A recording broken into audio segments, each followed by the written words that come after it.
No, welcome everybody. Again, as Alex said, super casual, but was anxious to say a few words leading into the opening of the rain season. Obviously, Sounders have been going for a little bit. Very, very, very excited about these two teams that are going to play this year. On the men's side, again, I think you've seen in the few games that we've played the quality that we can throw out there. For me personally, watching that Cruz Azul game, I thought it was some of the best soccer we've played in a long time. Obviously, would have been great to get a couple, 3 goals, but. If that is a preview of what we can throw at the league going forward, I'm super excited about that. And I guess I won't be shy to throw out some names. For me, just seeing the quality and the joy that Pedro is going through out there now. Seeing the evolution of Obed as he continues to take more responsibility and get further into the attack. In the games where Jesus has played, his quality for me is undeniable. Seeing Paul Areola come in and do what he's done. Again, it gets dangerous starting to single out players, but I'm super jazzed about that group. Still with a little bit of room to maneuver this year, whether it's before this current window closes. FIFA's created an early window for Club World Cup. Whether it's heading into the second half of the season, it does provide us with a little bit of flexibility. Shifting gears to the rain, again, equally excited about what we have in store this year. The team obviously finished 13th last year. It wasn't good enough. I don't think anyone believed it was good enough. We thought as a group that we needed to get faster, more athletic, more dynamic. And we've done that. Again, some of the players that we've added, and hate to name names, but whether it's Lynn Biondolo, I think you're going to be excited to see Maddie Darlene, unbelievable speed. Maddie Curry has come in. I think we have 4 Maddies now. So.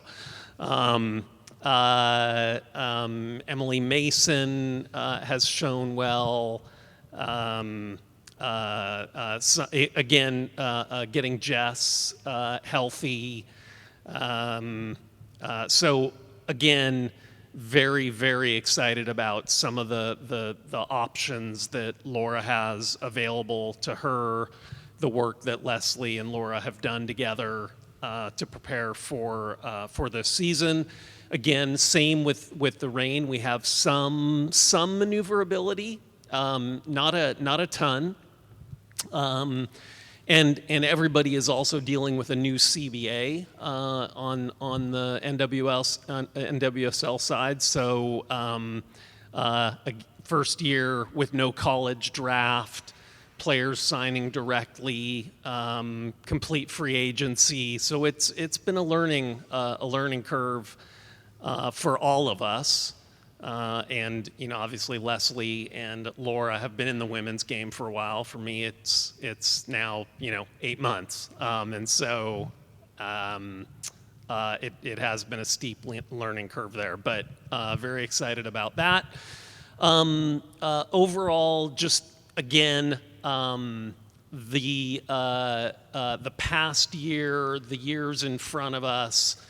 Again, did a lot of things, got into this facility, upgraded Starfire for the rain, so that facility is now quite good for that team.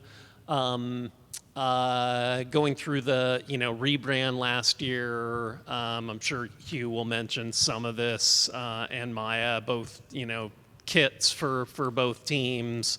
But looking ahead, Club World Cup in 2026, and then the last thing for me is this campus.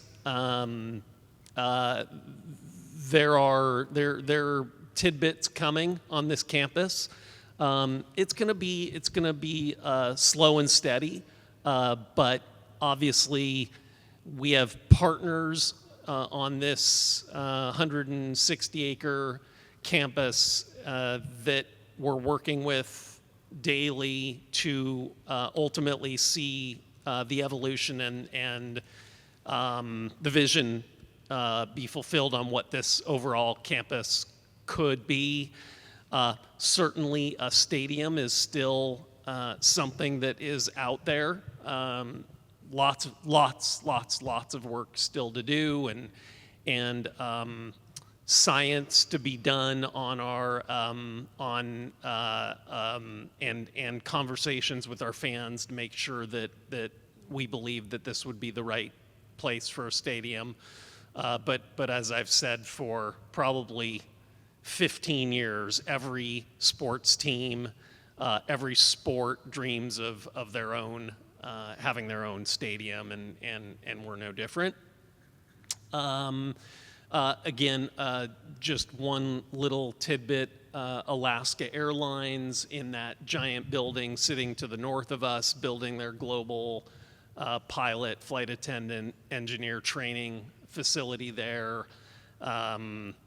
Thousands of people cycling through there. Just will start to bring some energy to this campus, because it does feel like we're kind of the only thing going right now, and tenants will start to fill this building, and again there'll be energy and hopefully momentum for what the vision could be for this campus.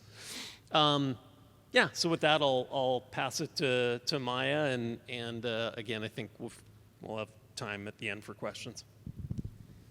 You're making me tired thinking about the last 18 months of work. As we start sort of thinking about next week and what the opening match really means for Seattle Reign FC, the 15th against Gotham, Saturday Night Lights at Lumen Field, it's hard not to think about everything that's happened in the last 18 months here. A year ago, we opened this place. We're working really hard to close the transaction to keep the Reign rooted in Seattle.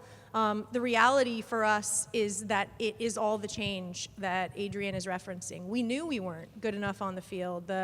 The product on the field is what matters. It's what connects the community. Are those players in the locker room, the performance on the field. This is a club that wins things, and we need to win something. And so I think there was a group of folks that met quite consistently in the off season. We had an extended off season and used every single minute we could, because we know this is a moment to chart a new course. You're going to hear a lot about it being a new era for Reign. It's not about dissociating from the legacy and all of the change that has happened, but it's about really cementing an aspiration of where we want to be. And we want to be a leader in global women's football in this club. We want to be a top 5 club in the world. And that starts by making sure that we are winning on and off the pitch in our league, which is arguably, top to bottom, one of the best leagues in the world, if not the best. And we're excited about that, whether it's getting to introduce our fan base to a brand new roster of players, in addition to the ones Adrian mentioned. You know, we're a full preseason in with Coco Mondesir, captain of Haiti, with Anna Maria Cernogorcevic, who will captain Switzerland in the Euros this summer alongside Jess Fishlock and Haz and Lily. You know, we brought in Jordan Bugg and Ainsley McMahon, the youngest signing in history. They've not now had a full cycle with us. And their personalities are starting to come out. One of the hallmarks of this team has been its connection to the community. And next week, we'll have an opportunity to engage the community at a local elementary school. Players are really excited about participating in that again, and excited about reconnecting, learning what it means to wear the crest with this community. When we think about off the field, we're really excited to start to invest in fan experience and new traditions. creating an unmissable experience at Lumen Field for Seattle Reign FC. So you'll see that next week. We kicked it off last Friday, and earlier this week when we launched our new anthem with Brittany Davis, a collaboration with local music up-and-comer, and hopefully you've all watched the documentary, award-winning filmmaker Jason Berg. It's an intentional investment to make sure that the fan base has a connection to the players on match day. So you'll see that next week. We launched a mobile app. Not a small undertaking, but for the first time in this club history, an app that allows fans to locate their tickets, to get information, to connect content and resources that allow them to stay connected to the club. And there's more to come as we think about some of the stuff that Adrian's talking about, and just in terms of getting in front of our fans and expanding on not only the legacy of this club and what it means, but also where we're going in the future. And we're not dissociated from the past, right? I think one of the things, all of us sitting on stage are all lifers in this community. We're all born and raised here. My 5-year-old self is pinching herself about what is in front of this Seattle soccer community over the next 2 years, 2025, 2026. Everybody who lives in this echo chamber knows that soccer in Seattle is a little bit different, but now we get to live on the global stage. And the really compelling and profound thing for me as someone who grew up here is that there is a recognition in this community that the soccer community is reflective of the whole community. Women and girls have been a part of the Seattle soccer story since the beginning. The Reign are a part of that Seattle soccer story, and we get to introduce the world to what Seattle and soccer mean over the next 2 years, and I'm just really looking forward to it. Great. I'm going to be brief so it'd give you all some time to ask some questions. But there are two, I think, timely things that I want to address. One is tomorrow the Sounders will be wearing for the first time the Save the Sea kit. We're super proud of the work. It was obviously acclaimed nationally as ESPN, Sports Illustrated, #1 new kit in MLS. And the creators, Connie McLeod and Gail White Eagle, both from the Puyallup and Muckleshoot tribes, the creators of that kit and the story behind it, it speaks to the high level of what this franchise has done over many years in terms of bringing important themes in our community to a national stage. And so we're super proud of that work, and tomorrow you'll see the men wear that for the first time. Two big priorities for the Sounders are really encompassing in a launch you saw last week, 10 days ago, of the First Match on Us initiative.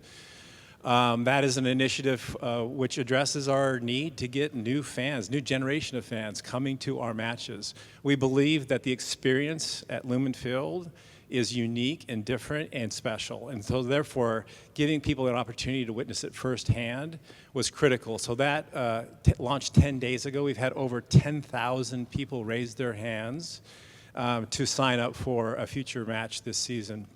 Far exceeded our expectations, but I think it speaks to, again, the interest in our sport, in our club, but again, now the entry and openness for us to be able to bring those people in and not only just provide a ticket to the match, but an experience. And so, again, super excited about that. The second thing we have to do is get our experience at the match unique and different every single time.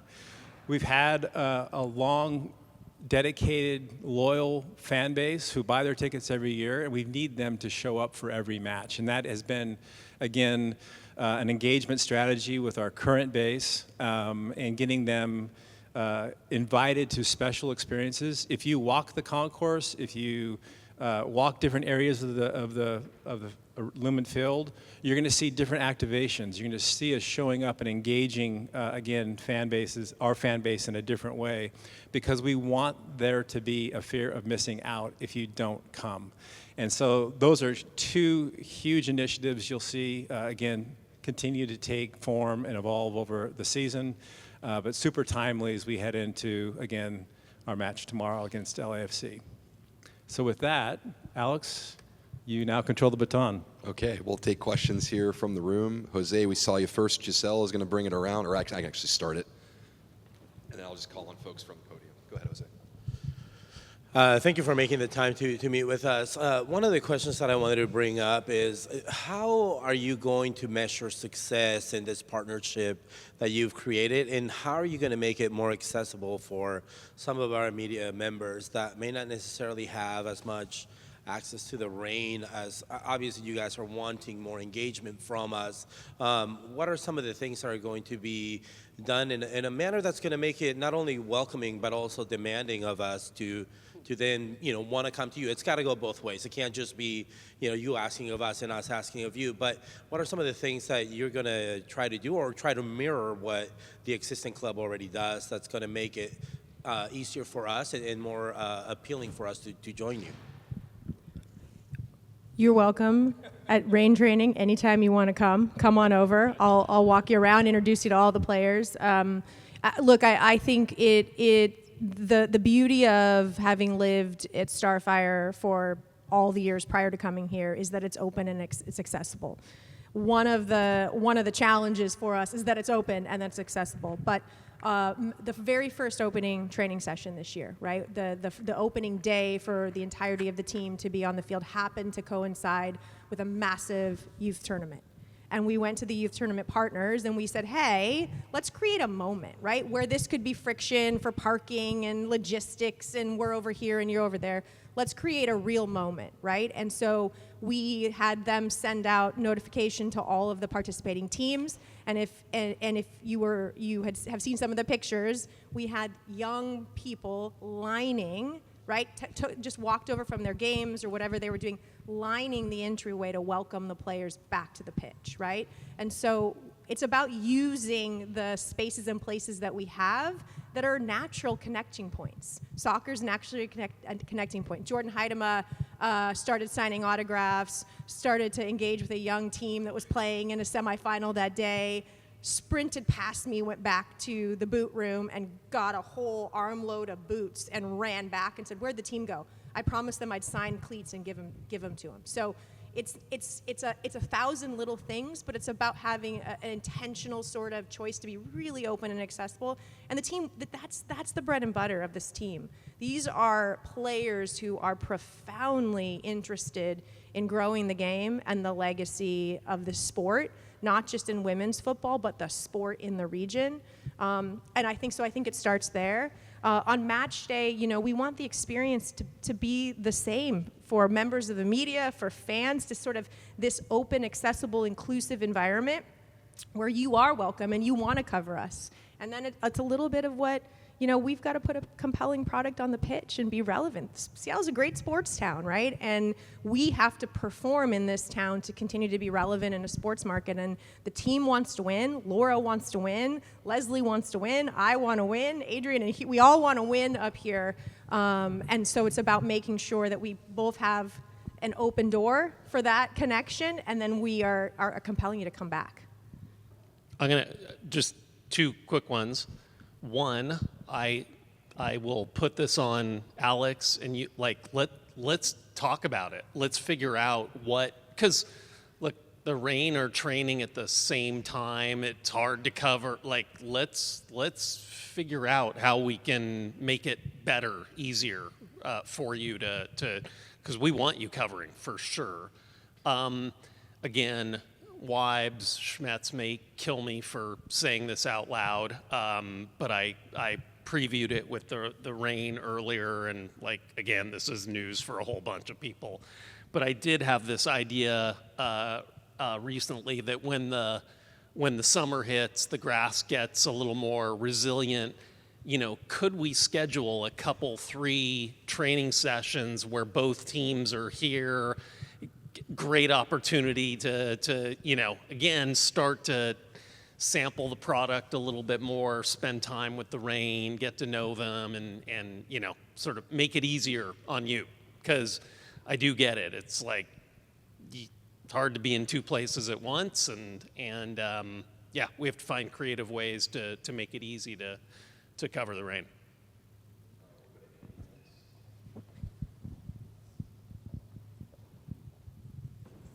Andy Amash, Seattle Times. We've seen a lot of NWSL teams partner with MLS teams in their markets recently. What advantages do you see in terms of that partnership? Is it just infrastructure? Is it establishing a fan base? And Adrian, what are you kind of hoping to get out of this partnership now that you're officially, the owner, 8 months in and everything? Well, I think some of the stuff that Adrian's talking about, right? The curiosity to lean in and look at the ways in which both organizations do their best work and borrow in real time in a learning lab environment. There are definitely some lessons from MLS that are learned things to do and to not do, and vice versa. I think one of the things that is where 1 + 1 will equal 10 is these brands are really unique, right, and distinct, and at the same time are part of that same fabric in Seattle. And so from a business perspective, keeping that in mind is everything from, are double headers on the table? Sure, but should they be is also the question we should be asking ourselves.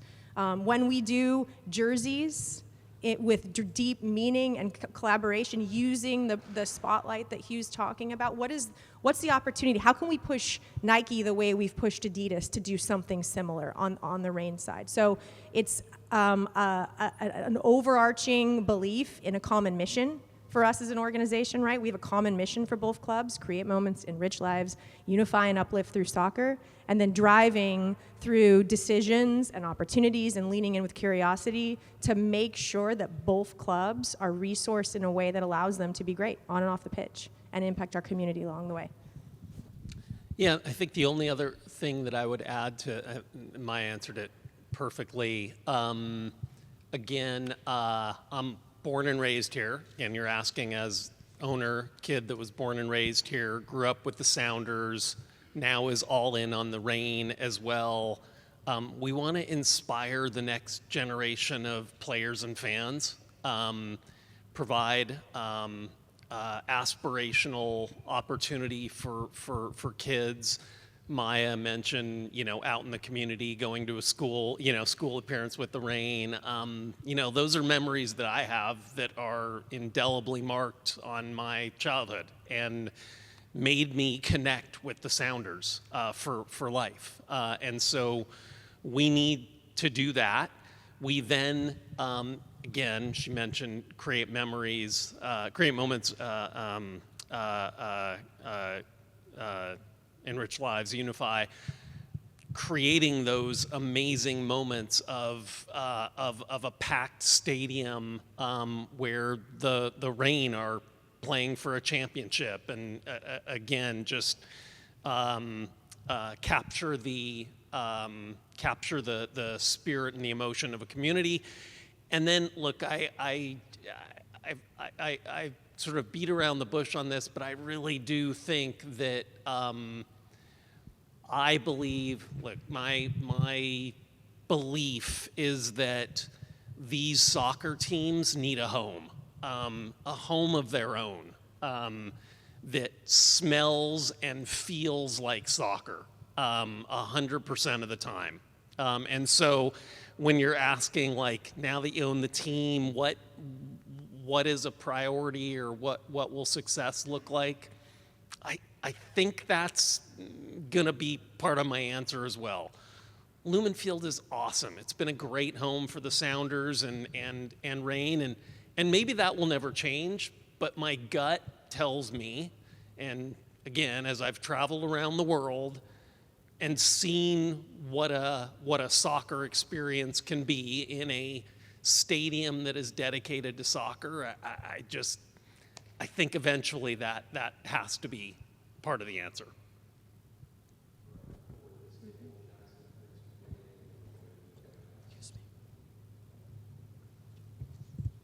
Hey, everyone. I want to talk a little more about the First Match on Us initiative. Hugh and Adrian, I wonder if we can dive a little bit deeper into the origins of it, when you guys first started talking about this being an idea. If you mentioned the 10,000, what was the initial goal, and is it a goal to get back to the 40,000 plus of pre-2020? And then for Maya, is this potential for the Reign to eventually do if it is successful for the Sounders?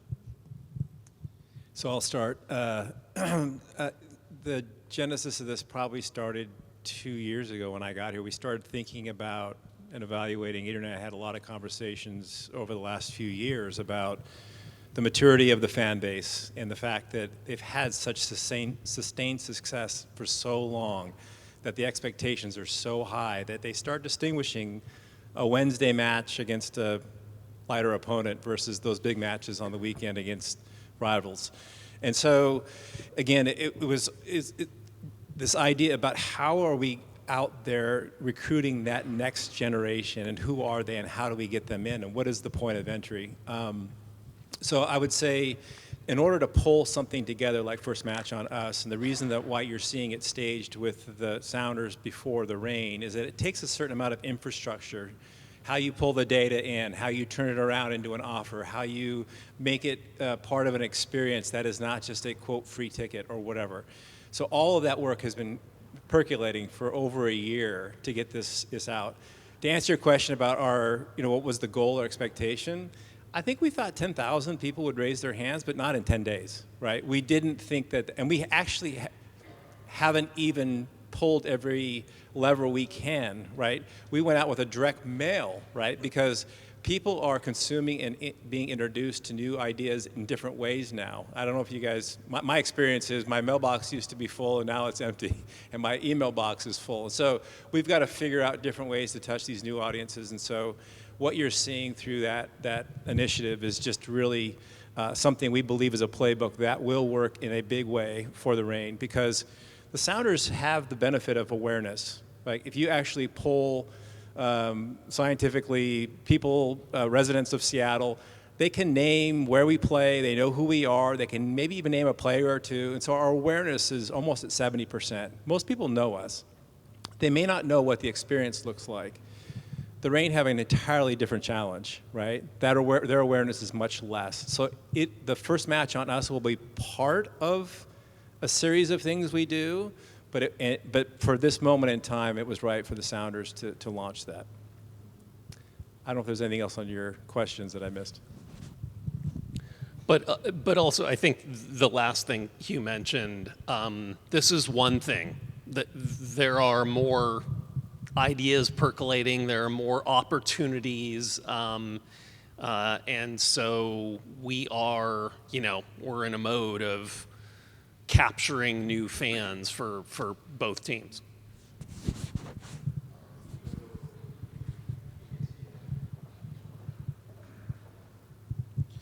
Yes, I had a question for Adrian, one for Hugh, if I could. Club World Cup is a huge opportunity, but it's also a big responsibility of pressure of making sure that people do come out to those games. What's been the early response so far from tickets and bringing people in as far as right now? And is there a plan to raise the bar in terms of engagement and marketing to make sure that people do come out? And to Adrian, I think fans see this opportunity and they hear that the team will potentially get X amount of money, and they get really excited about where it's going to go. In terms of clarity, and now that we're closer to Club World Cup, and perhaps the number that will come in to the club for participating there, where do you see that going in terms of the club and operation budgets and things of that nature? Want to talk the money game first? Sure. So I would say, based on the news a couple of days ago, there's more clarity, but there is not clarity. We don't know what an appearance fee will be, and we will invest that like we always do. It may come in the form of transfer fees. It may come in the form of youth development. It may come in the form of data and analytics and better systems.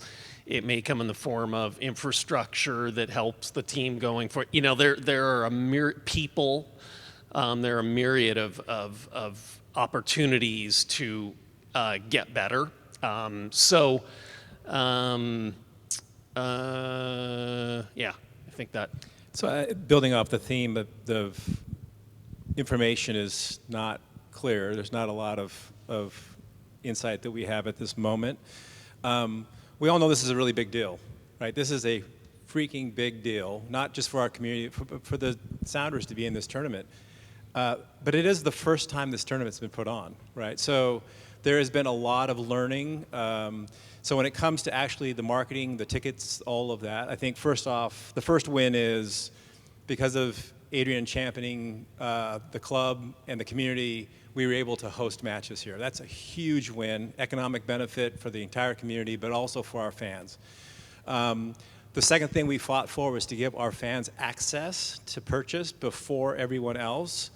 And that's been a little clunky. It's been hard because they didn't introduce all of the inventory at once. It was piecemealed here and there. We didn't have information. I was advocating that we delay the on-sale of that event until we had all the information. But again, this is not our tournament, right? So we can make strong suggestions. And finally, what I'd say is we're working continually behind the scenes to make sure that we activate in a way that we can make our fans feel like this is an incredible opportunity to attend. But again, we don't control the footprint. It's a bit like our CONCACAF, scenario. Like, we are participating, and we want to make it open and inclusive for our fan base, but oftentimes we're not in the driver's seat. I'll also add, I don't want this to come off in the wrong way, but we for sure do not control the pricing.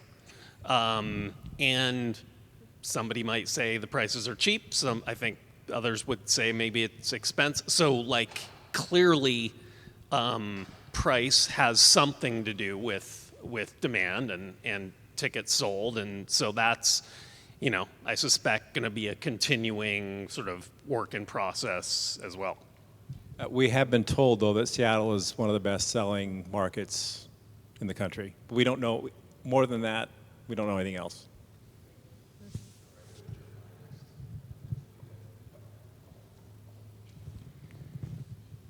Yeah, it's kind of a two-part question, I guess. Partly, for anyone that wants to answer this part, but we talk about the new a potential new stadium. There's obviously a big span of time between now and whenever that could potentially be. And so I guess part of the question is, how do you knowing that that's a future possibility, how do you bridge that gap in terms of, you guys have both admitted both tacitly and overtly that the atmosphere at games is not kind of where it was at one point. The atmosphere on the concourse is not what it was at one point. And so I guess the question is, how do you bridge the gap and sort of keep the level high? And then I guess for the Reign, how do you keep, for all the great things that Lumen Field is, it's a big, big stadium and it's not very full. And so how do you go about making it feel more intimate? Look, the simple answer, I'll let Hugh add more detail, but Jeremiah, it's you grind away at it. You work your ass off to try to make it everything better every single day, and that's what we do. And sometimes we're good at it, and sometimes we're not. But we try to introduce as many people to the game and make the experience as good as we can, given the building we're in and the deck of the cards we've been dealt. And we'll continue to grind away at that, and that will have nothing to do with a future stadium. At some point, if a future stadium becomes more of a reality, obviously we need to calibrate towards what happens when you open a new stadium. But in the interim, it's grind away and try and sell as many tickets and get as many people to use their tickets and have as good of an experience and win as many trophies as we can along the way. Just to build, I would say, Jeremiah, I think that oftentimes you stand back and you look at the entire match day, and it's easy to look at it as like one big thing. The reality of it is it's millions of minute actions that have to happen in order for us to execute at a high level. My assertion that I'll make is that when you get into a success mode that the Sounders were for so long, you just okay, let's turn on the switch. We're going to do a match this Saturday, and you just keep going and do it over and over and over again. you don't have that relentless pursuit of every single detail, right, that makes that experience awesome. What does that mean? It's obsessing over the fact that there's a 5-minute wait to do an activation on the concourse, as opposed to 15 minutes or 20, right?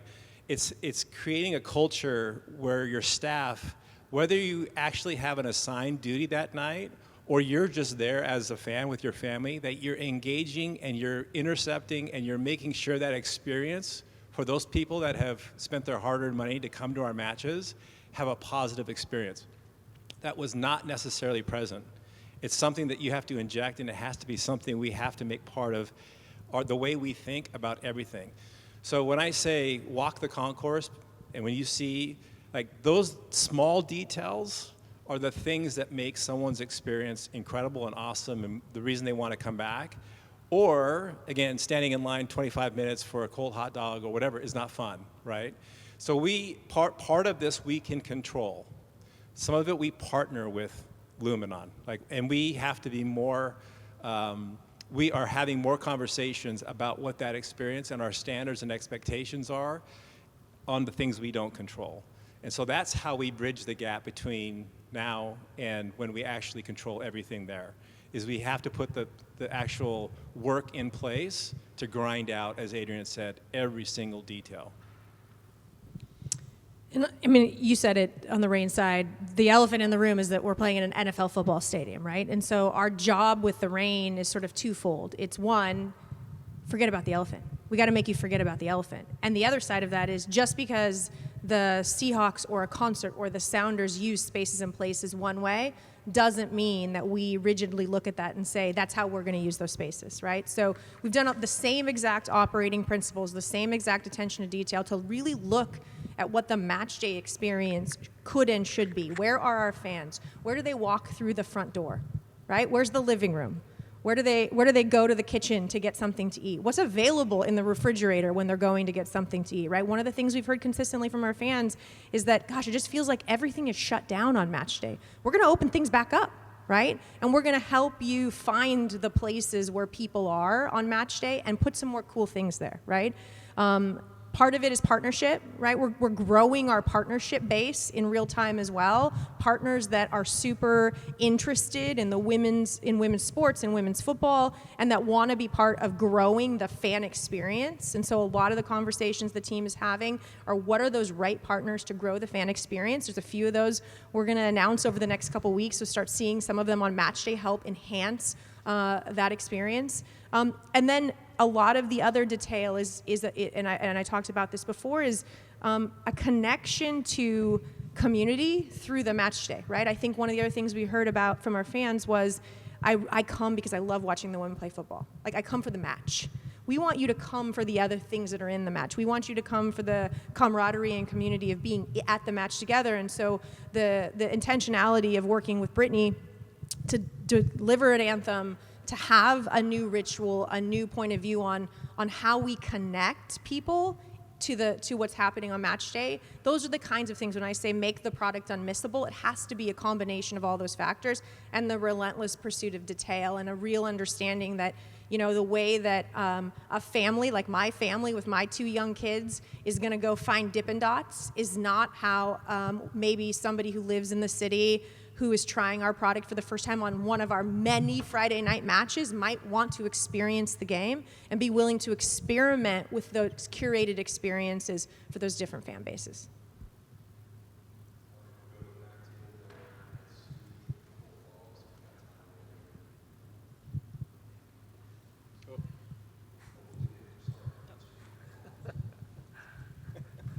Thank you, Alex. I guess 2 questions. One is in terms of soccer, Seattle Sounders already have a system to develop players from amateur clubs, the academy, the Tacoma Defiance, and the first team. Reign, what is the plan for Reign? And I guess my second question is, in terms of making soccer accessible for everybody, Sounders through Ray Foundation, the Mini Pitch, and all these programs have approach to the boys. But now for girls it's a little bit different because the immigrant community the boys' side they are just you put a ball and they'll go and play. In other communities, soccer is not like soccer is just for boys. So what is the plan for Rain to try to get in contact with those communities where soccer is not really for, or is not meant to be for girls? That's my favorite question. Thank you. I'll maybe I'll do that one first, right?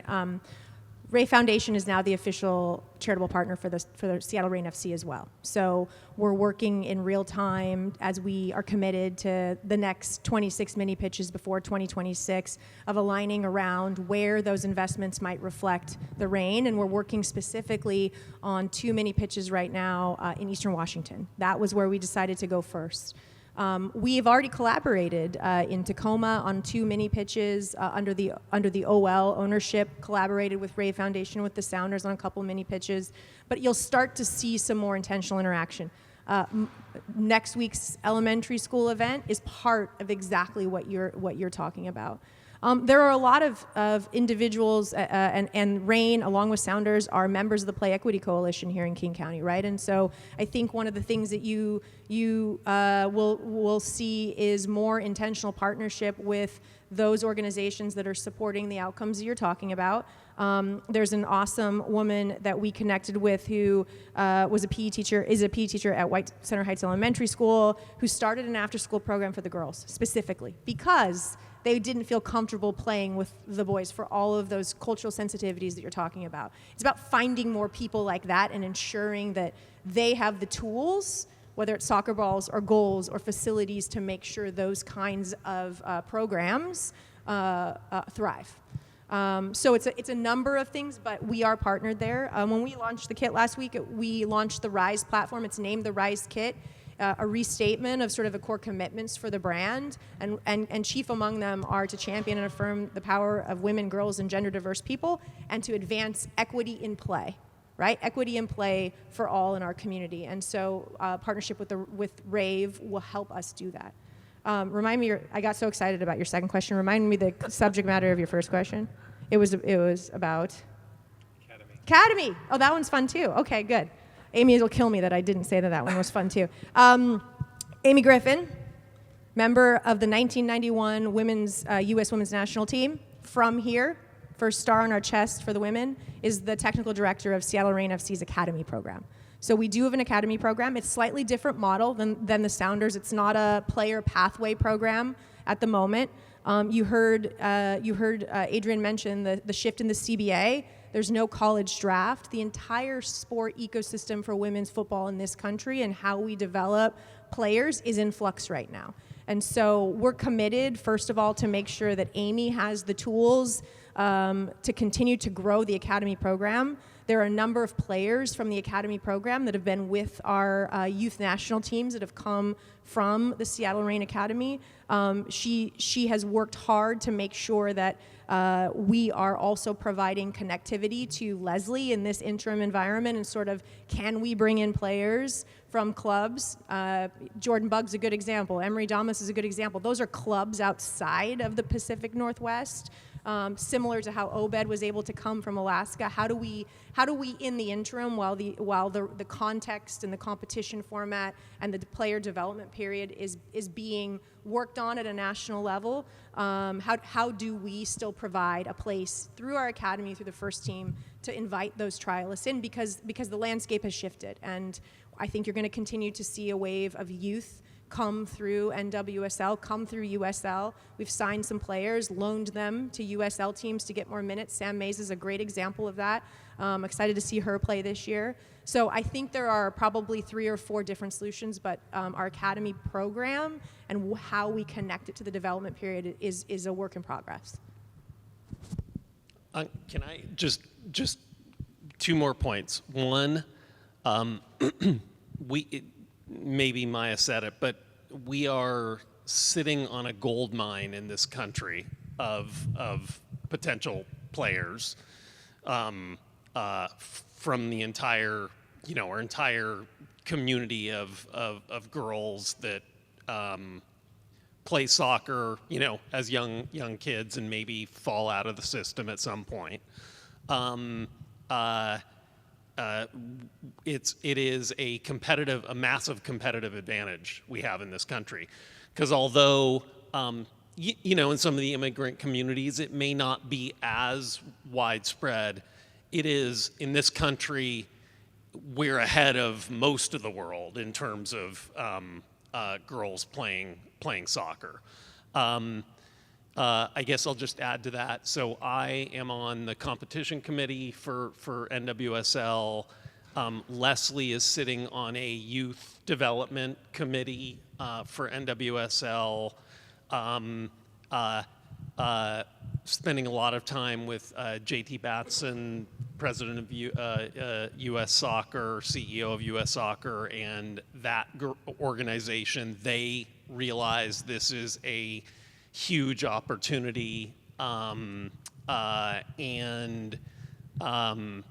again, it is the thing that's interesting is there is no real.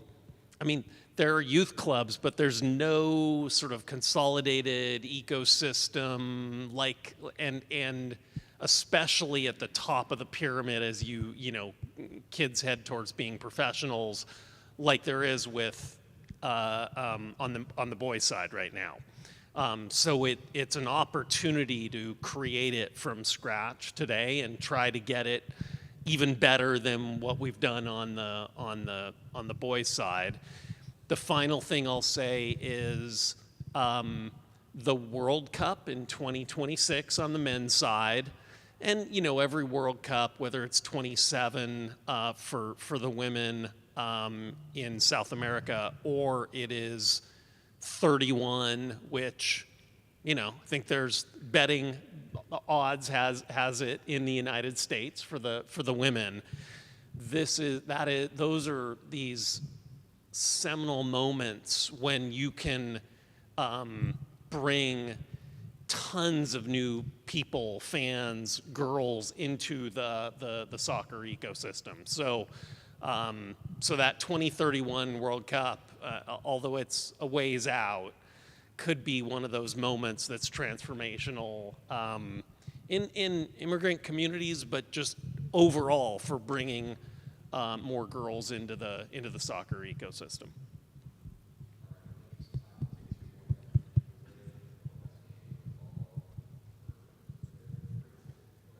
So it seems to me like the Sounders kind of gave up on having a women's team because we had the Seattle Sounders women's, and now we made a considerable investment on getting a women's team. So I wanted to know what's changed in the business landscape to make that investment. And then just taking the opportunity for a second question.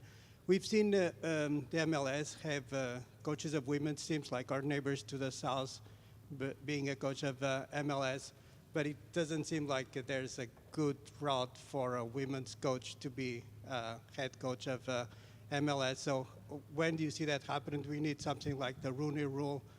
How do you see that? I'll start. On the look, I think I've said this. When we started the Sounders MLS 2000, bought the team in 2007. That was a lot, and we, Hugh, Maya, a whole bunch of other people, we were not ready to take on another team. And, look, that changed, and obviously the environment in women's sports changed. And so if, your question was from a business standpoint, well, clearly we saw the shifting climate and the winds blowing in the direction of women's sports taking off, and certainly we believe we invested at the right time, and we were ready. And look, Rooney Rule, I don't know, but I think it's going to happen. Will it happen fast enough? I don't know, but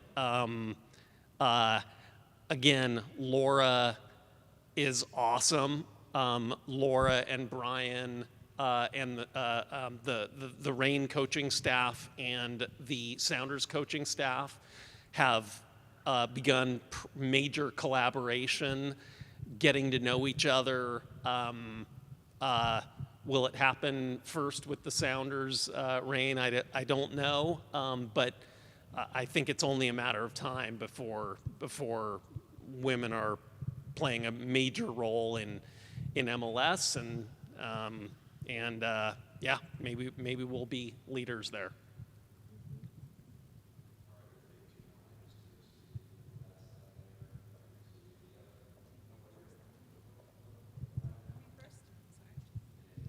Hi there, Susie Rant, Sounder at Heart.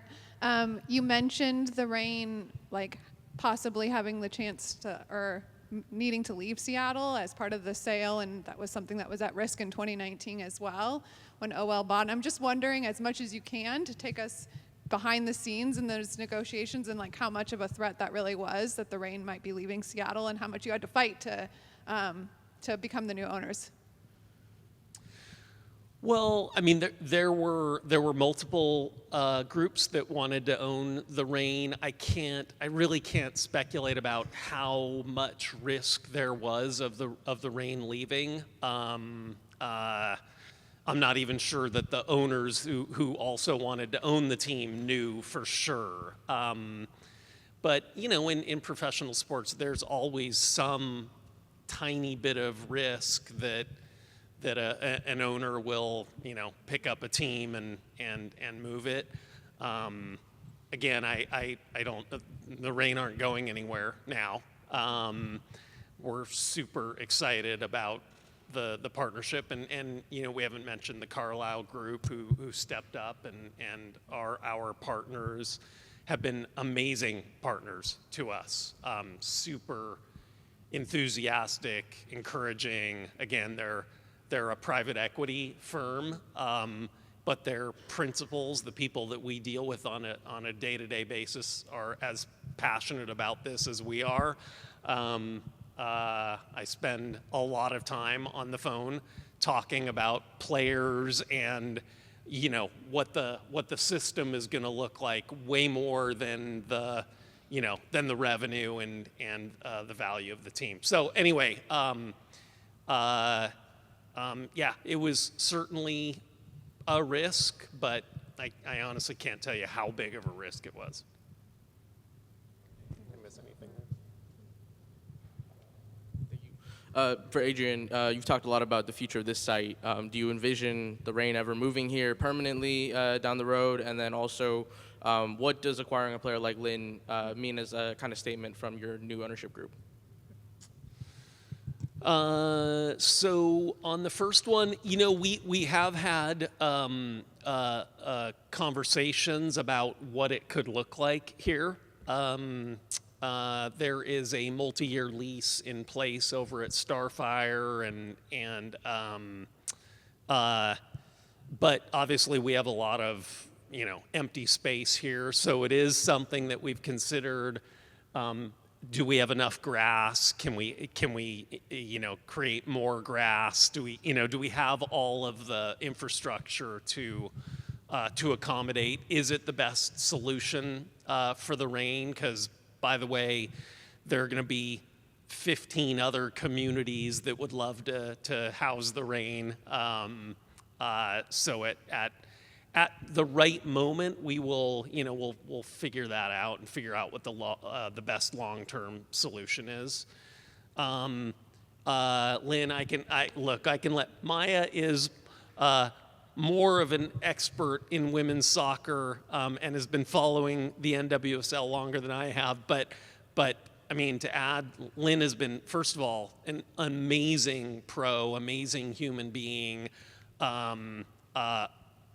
Great soccer player who we expect to score a lot of goals for us.